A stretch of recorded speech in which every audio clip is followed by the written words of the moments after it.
नमस्कार, मैं हूं आपके साथ विभा उपाध्याय और आप सभी दर्शकों का अन्नदाता कार्यक्रम में स्वागत करती हूं। हमारे देश का किसान जन का पोषक है, वो श्रम का देवता है, अन्नदाता है। उसमें ही भारत की आत्मा निवास करती है और ऐसे ही किसानों की प्रगति के लिए हम खेती बाड़ी से जुड़ी हुई बहुत सी नई लाभकारी जानकारियां हर रोज सुबह लेकर आते हैं। तो चलिए कार्यक्रम शुरू करने से पहले देखते हैं क्या है आज के अन्नदाता में। धान की फसल में कीटों का नियंत्रण है जरूरी।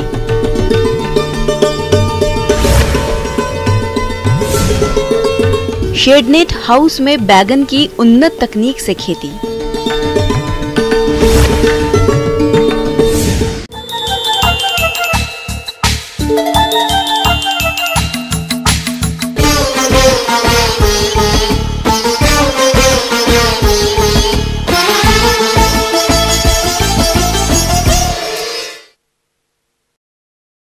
धान खरीफ मौसम में उगाई जाने वाली प्रमुख खाद्यान्न फसल है, लेकिन धान की फसल को नुकसान पहुंचाने में कीटों की भूमिका अधिक है। अगर समय रहते इसका नियंत्रण नहीं किया जाए तो पूरी फसल ही बर्बाद हो सकती है। ज्यादातर किसान धान की फसल में लगने वाले कीट के बारे में नहीं जानते, जिससे रोकथाम के जरूरी उपाय भी नहीं कर पाते। तो आप किस तरह से करें कीटों का समन्वित नियंत्रण, इसकी जानकारी लेते हैं कृषि विज्ञान केंद्र शहडोल के विषय विशेषज्ञ बृजकिशोर प्रजापति से। आज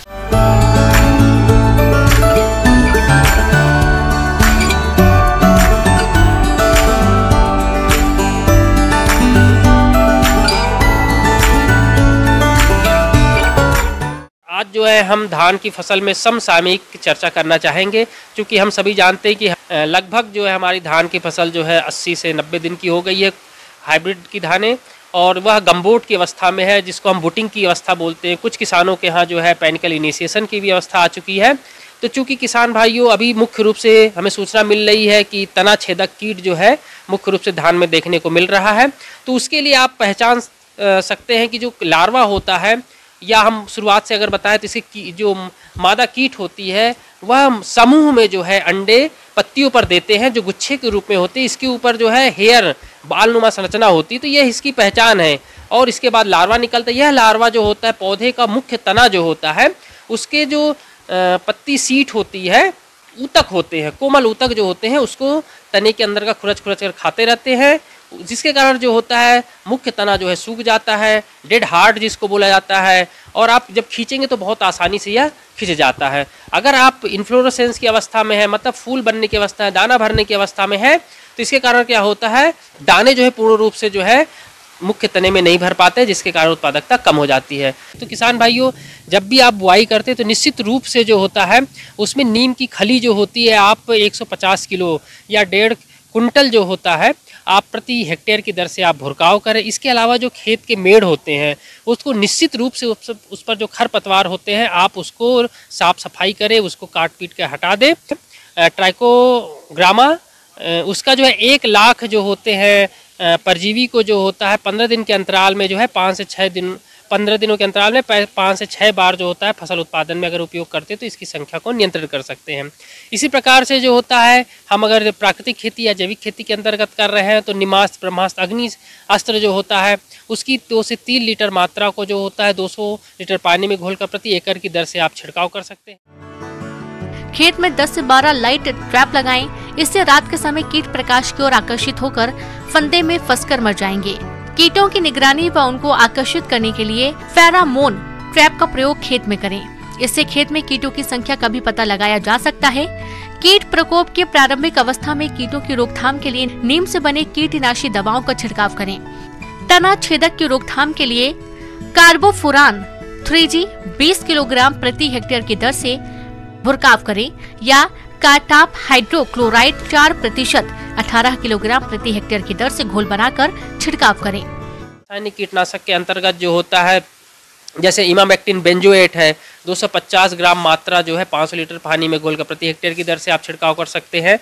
क्लोरेंट्रानिलीप्रोल है जिसका 150 ml मात्रा 500 लीटर पानी में घोलकर प्रति हेक्टेयर की दर से आप छिड़काव कर सकते हैं। पत्ती लपेटक कीट।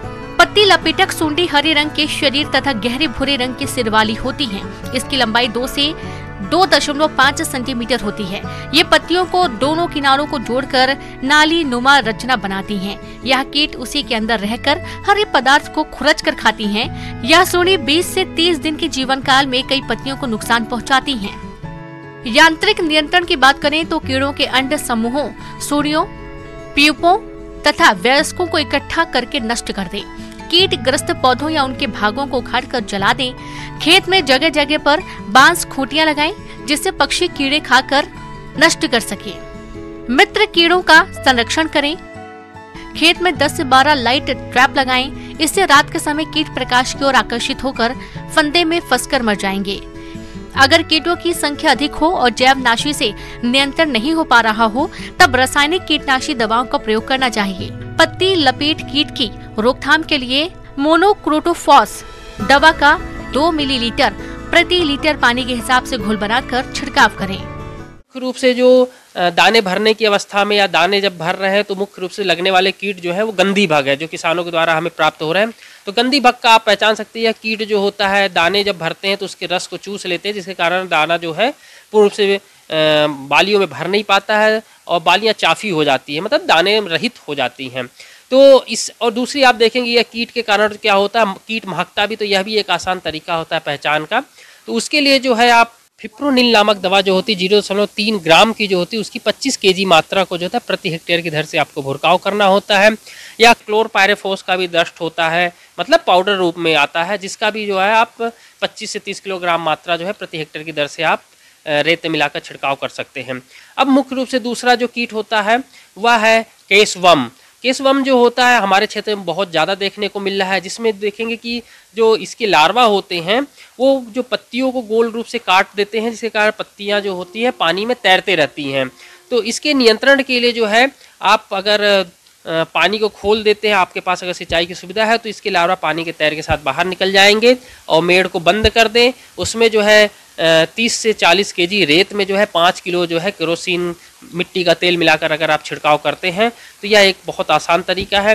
दूसरा जो होता है आप मेड़ के दोनों तरफ जो है 2 व्यक्ति रस्सी पकड़कर जो है पौधे के ऊपर से अगर चलाते हैं तो इसके लार्वा जो पानी में गिर जाएंगे और पानी जैसा मैं आपको बताया कि खोल देंगे तो पानी पूर्ण रूप से बाहर निकल जाएगा। अगर कीटों की संख्या अधिक हो और जैवनाशी से नियंत्रण नहीं हो पा रहा हो, तब रासायनिक कीटनाशी दवाओं का प्रयोग करना चाहिए। रोकथाम के लिए मोनोक्रोटोफॉस दवा का 2 मिलीलीटर प्रति लीटर पानी के हिसाब से घोल बनाकर छिड़काव करें। अगर 1 हफ्ते के अंतराल पे आप अगर छिड़काव करते रहते हैं तो निश्चित रूप से हम इन कीटनाशकों का कीट का जो है नियंत्रण कर सकते हैं।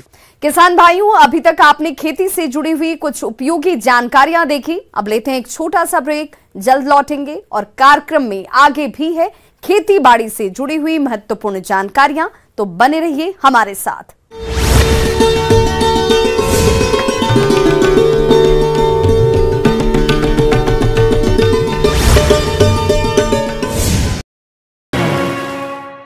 ब्रेक के बाद एक बार सभी दर्शकों का एक बार फिर से अन्नदाता में स्वागत है। चलिए रुक करते हैं अगली कड़ी की ओर।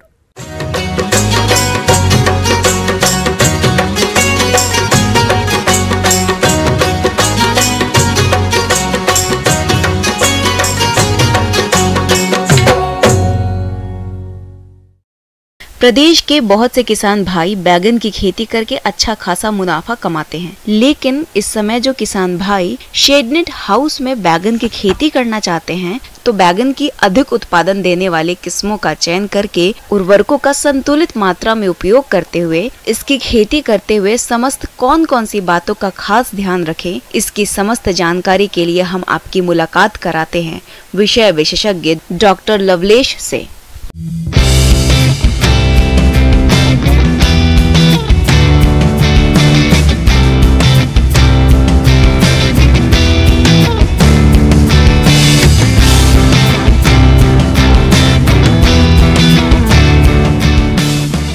अभी जो हम लोग लगा रहे हैं ये पॉलिनेट स्ट्रक्चर है और इसके अंदर हम लगवा रहे हैं बैगन की क्रॉप।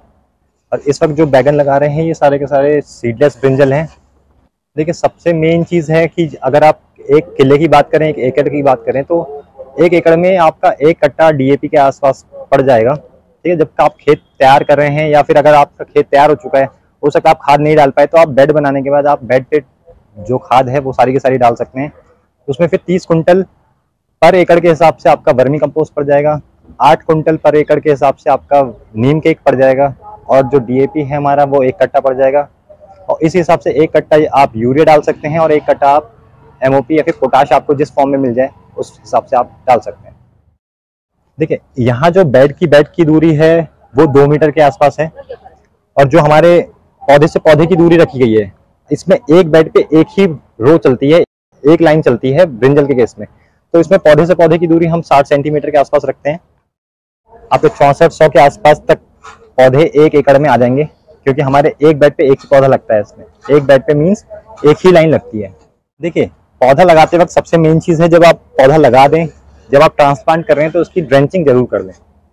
और ड्रेंचिंग का मतलब है कि आप इसको पानी इतना, मतलब अप्रोक्सीमेटली अंदाजे से कहें तो 100 ml के आसपास पर पौधे पे पानी गिर जाए, ताकि जो उसकी जड़ है उसके आसपास सारा का सारा पानी आ जाना चाहिए। और उस पानी में हम फफूंदीनाशक का इस्तेमाल भी करते हैं। या तो आप अगर बायो में जाना चाहते हैं तो आप ट्राइकोडर्मा और सूडोमोनास का इस्तेमाल कर सकते हैं। उसका मैं रेट बता दूं कि अगर आप पहली बार इस्तेमाल कर रहे हैं ट्राइकोडर्मा या सूडोमोनास तो 5 से 8 ग्राम पर लीटर के हिसाब से आप डाल सकते हैं। परंतु अगर आप हर साल इस्तेमाल करते आ रहे हैं ट्राइकोडर्मा या सूडोमोनास तो आप उसे 2 ग्राम पे भी ले जाएंगे तो चल जाएगा। बाकी जो बीडिंग का कार्यक्रम है वो तो आपका रेगुलरली चलता रहता है, तो वो कार्यक्रम चल रहा है। किसान भाइयों, अब बात आती है सिंचाई प्रबंधन की। तो आप पानी की बचत के लिए पौधों की ड्रिप द्वारा सिंचाई करें। ड्रिप द्वारा सिंचाई करने से पौधे को उसके जड़ क्षेत्र के पास ही पानी मिल जाता है, जिससे पानी की बर्बादी नहीं होती। किसान भाइयों, पौधों को सहारा देना भी बहुत ही जरूरी होता है, जिससे पौधों की बढ़वार अच्छी होती है और आगे चलकर ऐसी फसल से किसानों को अच्छी क्वालिटी की अधिक पैदावार भी मिलती है। देखिए खाद पानी का सिस्टम है कि हमारा जो हम शुरुआत में है वो 18-18-18 जो 18-18-18 की खाद है उसे चलाते हैं, और लेटर स्टेज में हम इसमें शुरुआत में फास्फोरस की डोज थोड़ी सी और मात्रा बढ़ा लेते हैं। और जब जैसे हमारा पौधा थोड़ा सा बड़ा हो जाएगा तो उसके बाद हम इसमें पोटाश की मात्रा बढ़ा देंगे, ताकि हमारी जो फ्लावरिंग और फ्रूटिंग है उसकी क्वालिटी बढ़ जाए। किसान भाइयों, अब बात करते हैं बैगन की फसल में कीट और रोग नियंत्रण की। तो वैसे तो संरक्षित वातावरण में लगाई गई फसल में कीट रोगों का प्रकोप कम ही होता है, लेकिन फिर भी यदि आपकी फसल में छोटी पत्ती रोग जो कि लीफ होपर कीट द्वारा फैलता है, जिसमें पौधों की पत्तियां छोटी रह जाती हैं, पौधा बौना रह जाता है और फूल और फल नहीं बनते, अगर ऐसे लक्षण देखने में आ रहे हैं तो आप रोग से ग्रसित पौधे को निकालकर नष्ट कर दें।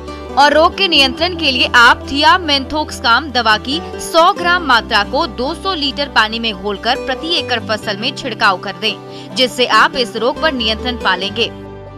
किसान भाइयों, अब बात करते हैं तना और फल वेधक कीट की। तो इस कीट का लार्वा पौधे के तने में अंदर घुसकर तने को मुरझा देता है।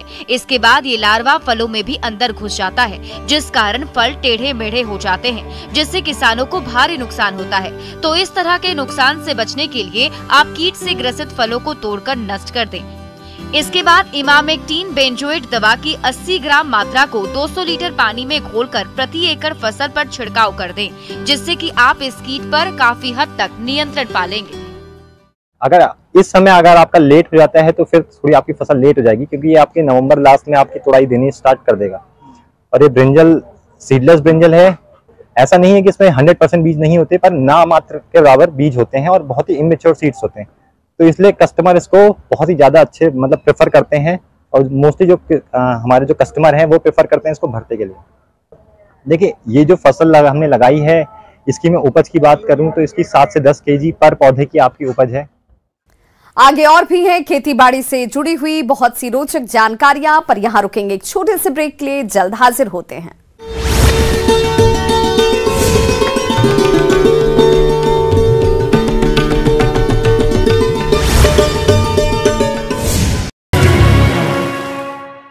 ब्रेक के बाद एक बार फिर से आप सभी दर्शकों का अन्नदाता कार्यक्रम में स्वागत है। बढ़ते हैं अपनी अगली प्रस्तुति की ओर।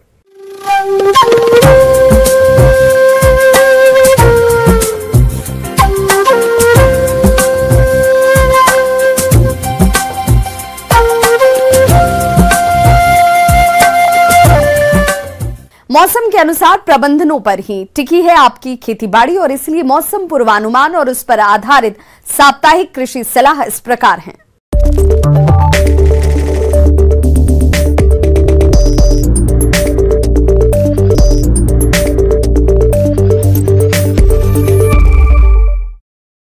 ग्रामीण कृषि मौसम सेवा, भारत मौसम विज्ञान विभाग, राजमाता विजया राजे सिंधिया कृषि विश्वविद्यालय ग्वालियर द्वारा भेजे गए मौसम पूर्वानुमान रिपोर्ट के आधार पर जिला मुरैना और इससे लगे जिलों के किसान भाइयों को सलाह दी जाती है कि संभावित मौसम पूर्वानुमान को देखते हुए आगामी दिनों में छुटपुट से घने बादल छाए रहने और हल्की वर्षा होने की संभावना है।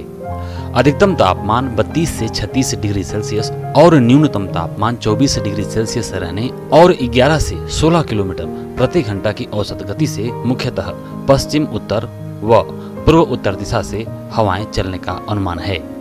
ऐसे में इन क्षेत्रों के किसान भाइयों को सलाह दी जाती है कि संभावित मौसम पूर्वानुमान को देखते हुए अभी बाजरा की पकी हुई फसल की मौसम साफ होने पर ही कटाई करें। मिर्च की फसल में इस समय लीफ कर्ल, जिसे चुर्रा मुर्रा रोग के नाम से भी जानते हैं, की संभावना हो सकती है। अतः दिखाई देने पर इसके नियंत्रण के लिए थायोमेथाक्साम 25 डीजी दवा की 100 ग्राम मात्रा 500 से 600 लीटर पानी में घोल बनाकर प्रति हेक्टेयर की दर से छिड़काव करें। इस समय खाली पड़े खेतों की बतर आने पर जुताई करें, जिससे खरपतवार न होने पाएं व रबी फसलों की बुआई के लिए खेत तैयार रहे। संभावित मौसम में तिल की फसल में झुलसा रोग की संभावना हो सकती है। अतः दिखाई देने पर इसकी रोकथाम के लिए मैंगोजेब 3 ग्राम दवा प्रति लीटर पानी के हिसाब से घोल बनाकर 2 से 3 बार 10-10 दिनों के अंतराल पर छिड़काव करें। तोरिया की बुआई के लिए उर्वरक और उन्नतशील किस्मों का चयन कर बीज की व्यवस्था कर लें एवं बरसात खत्म होने पर खेत तैयार कर बुआई करें। अरहर की फसल में फली बेधक कीट का प्रकोप पुष्पा अवस्था से ही शुरू हो जाता है, इसलिए इसके नियंत्रण के लिए प्रोफेनोफास 1.5 लीटर प्रति हेक्टेयर की दर से 500 से 600 लीटर पानी में घोलकर छिड़काव करें। धान की फसल में तना छेदक कीट की संभावना हो सकती है। अतः दिखाई देने पर इसके नियंत्रण के लिए कार्टाफ हाइड्रोक्लोराइड 4G की 15 किलोग्राम मात्रा प्रति हेक्टेयर की दर से डालें। टमाटर की फसल में इस समय लीफ कर्ल यानी चुर्रा मुर्रा रोग की संभावना हो सकती है। अतः दिखाई देने पर इसके नियंत्रण के लिए थायोमेथाक्साम 25 डीजी की 100 ग्राम मात्रा 500 से 600 लीटर पानी में घोलकर प्रति हेक्टेयर की दर से मौसम साफ होने पर छिड़काव करें। इस समय पशुओं को छायादार सूखे स्थान पर रखें और स्वच्छ ताजा पानी पिलाएं और संक्रामक रोगों से बचाव के लिए दूषित चारा दाना न खिलाएं, तालाब आदि का पानी न पिलावें। पशुओं के फर्श पर प्रतिदिन 5 मिलीलीटर फिनाइल प्रति लीटर पानी के हिसाब से घोलकर छिड़काव करें। लंपी वायरस को लेकर मध्य प्रदेश सरकार हाई अलर्ट पर है। वायरस से निपटने के लिए सरकार ने टोल फ्री नंबर 1962 के साथ एक अन्य नंबर 0755 276 7583 जारी किया है। सरकार ने पशुओं को फ्री में टीका लगाने का ऐलान भी किया है। पशुपालक भाइयों, यदि आपको अपने पशुओं में हल्का बुखार, मुंह से अत्यधिक लार और आंख नाक से पानी, पैरों में सूजन, शरीर पर गांठें और दुग्ध उत्पादन में गिरावट के साथ गर्भित पशुओं में गर्भपात जैसे लक्षण दिखाई दें तो आप तुरंत ही अपने नजदीकी पशु चिकित्सालय या फिर इन दिए गए नंबरों पर संपर्क कर सकते हैं।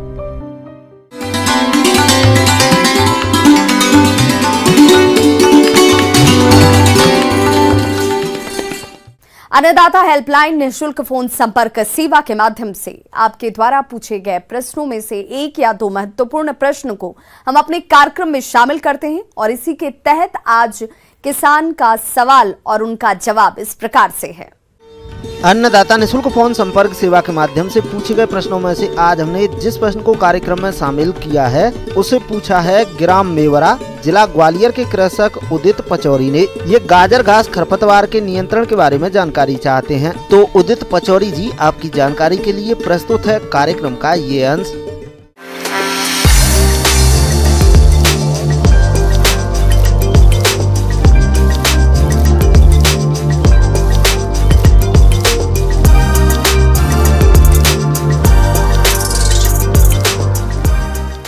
किसान भाइयों नमस्कार। आज मैं आप लोगों को गाजर घास से खेतों में क्या क्या नुकसान होते हैं और उससे मनुष्यों में क्या दुष्प्रभाव होते हैं उसके बारे में बताने जा रही हूँ। गाजर घास का वैज्ञानिक नाम पार्थेनियम हिस्टोरोफोरस है। इसका पत्ता गाजर की तरह होता है, इसलिए इसको गाजर घास कहा जाता है।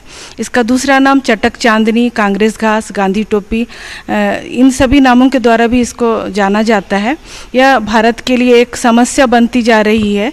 इसको हम देखें तो पूरब से पश्चिम, उत्तर से दक्षिण, हर एक जगह ये घास देखने को मिलती है।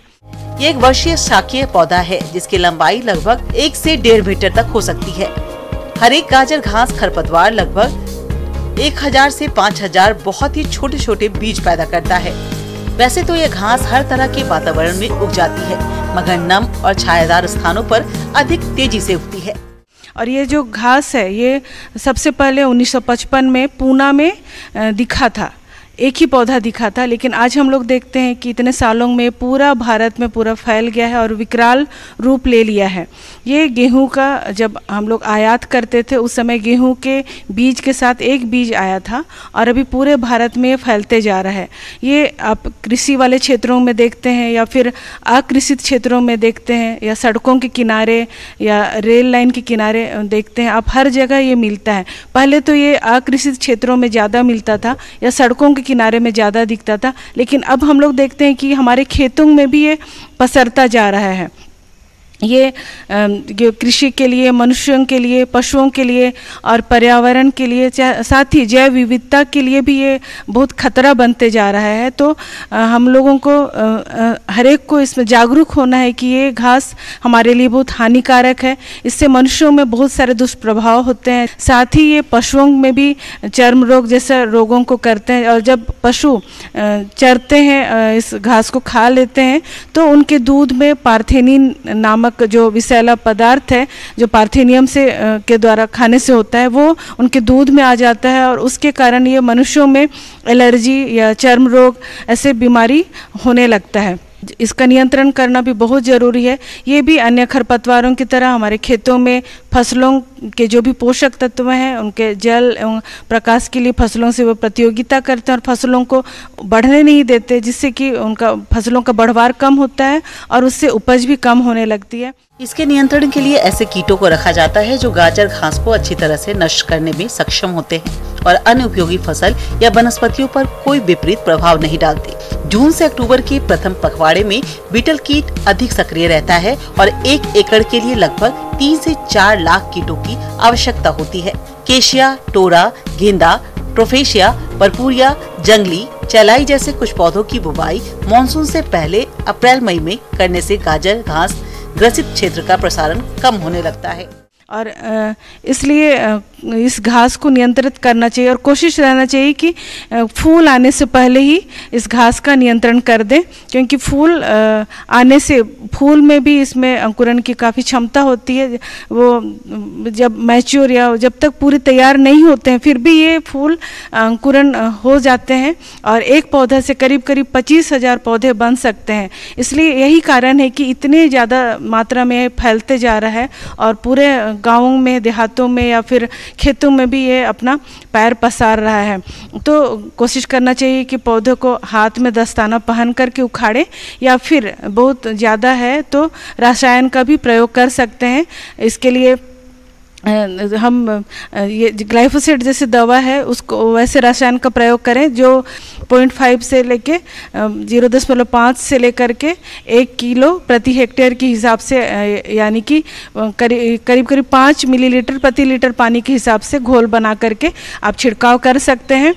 और एक बहुत कारगर उपाय ये है कि बहुत बार हम लोग नियंत्रण करने के लिए बोलते हैं या लोगों को जागरूक करते हैं तो इससे बहुत कंट्रोल नहीं हो पाता है। तो वैसे में एक विकल्प सोचा गया कि अगर गाजर घास से खाद बनाया जाए तो इसका उपयोग भी होगा और पर्यावरण में सुरक्षा भी होगी। तो हम इसके खाद बना करके भी हमारे खेतों को इस घास से बचा सकते हैं, क्योंकि ये जो गाजर घास से खाद बनता है इसका कंपोस्ट में जो मुख्य पोषक तत्वों की जो मात्रा होती है वो गोबर खाद से दुगुनी होती है।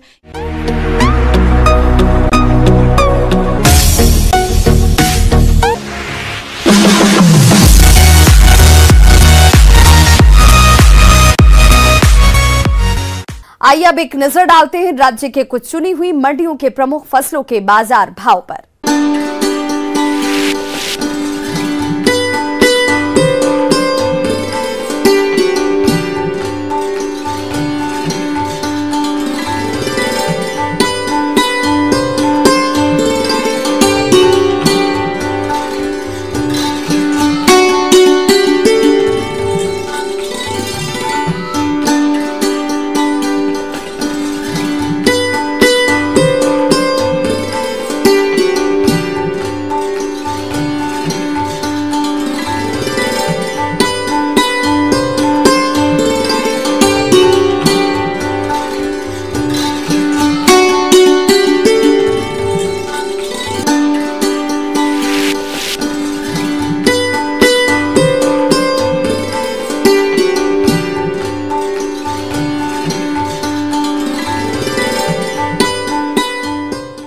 किसान भाइयों, अन्नदाता आपकी सेवा के लिए संकल्परत है। कृषि संबंधित समस्या और सुझावों के लिए आप हमें इस पते पर संपर्क कर सकते हैं। प्रोड्यूसर अन्नदाता, news 18 Madhya Pradesh Chhattisgarh, Ramoji film city, Hyderabad 501512। साथ ही आप हमें ईमेल भी कर सकते हैं। हमारा ईमेल एड्रेस है p18annadatamp@nw18.com। इसके अतिरिक्त आप हमें निःशुल्क हेल्पलाइन नंबर 180088922163 पर सोमवार से शनिवार सुबह 10 बजे से शाम 4 बजे के बीच संपर्क भी कर सकते हैं। किसान भाइयों, अब समय हो रहा है आपसे विदा लेने का, तो हमारी अन्नदाता टीम को दीजिए इजाजत। कल फिर से होगी आपसे मुलाकात कृषि संबंधित कुछ और महत्वपूर्ण जानकारियों के साथ। नमस्कार।